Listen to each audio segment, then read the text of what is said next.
Isang maganda at mapagpalang araw sa iyong lahat mga ka-OFW.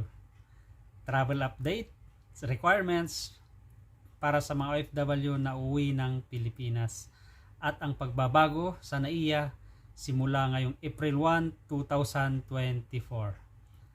Mga kailangan pagpauwi ka ng Pilipinas. Number 1, ang iyong e-travel arrival registration.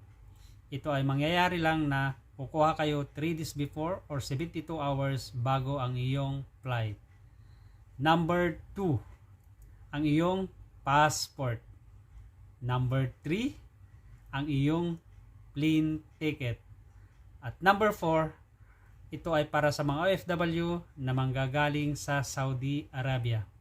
Kailangan magkaroon sila o meron silang exit re-entry visa na manggagaling sa kanilang mga employer. Bago natin pagpatuloy, ako pala si Ronnie, isang OFW dito sa bansang Kuwait. Kung bago ka pa lang dito sa channel ko, pa-like, share, and subscribe. At pakipindot na rin yung notification bell para updated ka lagi pag meron akong mga bagong videos. Simula ngayong April 1, 2024 ay hindi na mag-i-issue ng arrival sticker para sa mga Pilipinong pasahero na dadaan sa electronic gates. Kapalit ng arrival sticker ay magkakaroon kayo ng confirmation sa iyong email kung saan yun ang inilagay nyo nung kumuha kayo ng e-travel arrival registration. Nakatunayan na kayo ay dumating sa Pilipinas.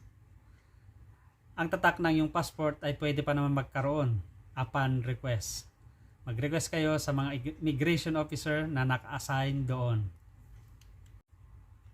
At para sa mga kapwa ko OFW na hindi pamilyar sa electronic kit ay ito yun. Dito tayo dadaan, i-scan natin ang ating passport, magpi-fingerprint tayo at magpapa-picture. Maraming salamat at sana ay nakapagbigay ako ng kaunting impormasyon tungkol sa pagbabago sa NAIA at mga kailangang pauwi ng Pilipinas.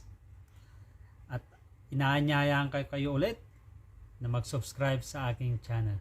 Maraming salamat sa iyong panunod at pagsama. Kita-kits sa susunod kong video.